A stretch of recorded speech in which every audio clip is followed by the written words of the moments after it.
ఓహో డిటెక్టివ్ కావచ్చు. ఆయన నువ్వు ఇవాళ ఏషం ఎందుకు కట్టిన పెద్ద మనిషి అది చెప్పు.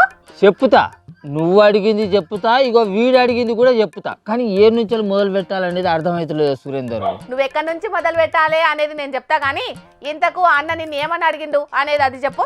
కవితక్కను కారు పార్టీ నుంచి ఎందుకు ఎల్లగొచ్చిండు? అసలు కారు పార్టీ వాళ్ళు ఎల్లగొచ్చిందా లేకుంటే కవితక్కనే కారు పార్టీ నుంచి ఎల్లగొచ్చేటట్టు చేసుకున్నారు? అసలు కవితక్కకు కారు పార్టీలో కొంతమంది తోటి పంచాదా లేకుంటే కారు పార్టీ తోటే పంచాదా? కవితక్క కారు పార్టీలో ఉన్న కొంతమందిని టార్గెట్ చేసి మాట్లాడుతున్నప్పుడు వాళ్ళ నాయన కేసీఆర్ సార్ గాని వాళ్ళన్న కేటీఆర్ సార్ గాని ఎందుకు మౌనంగా ఉంటారు?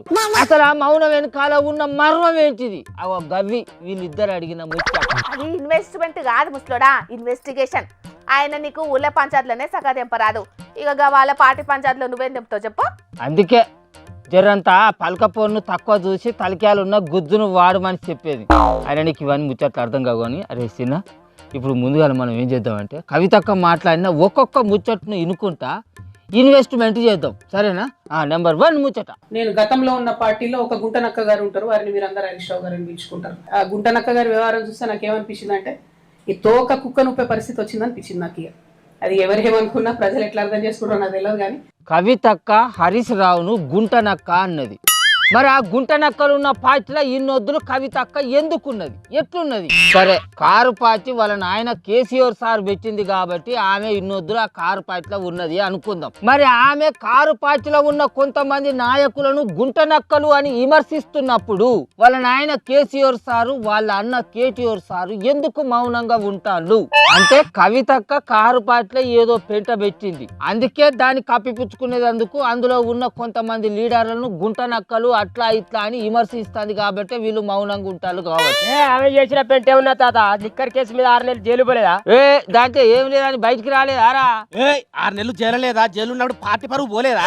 వామ్మో, మీ ఇన్వెస్టిగేషన్ పోలీసు వాళ్ళ కంటే ఎక్కువనే ఉన్నదేమే. ఇంకా చెప్పుండ్రి, ఏమేం చెప్తారో మేము కూడా వింటాం. ఆ ఎడిటర్ పిల్లగా కవితక్కది ఇంకో ముచ్చట బయట టీఆర్ఎస్ నుండి బీఆర్ఎస్గా మారుస్తామనేటటువంటి ఒక కీలకమైన నిర్ణయం తీసుకోవడం జరిగింది అధ్యక్ష. ఆనాడు కూడా ఆ మీటింగ్ నేను అటెండ్ అవ్వలేదు అధ్యక్ష, నేను ఒప్పుకోలేదు.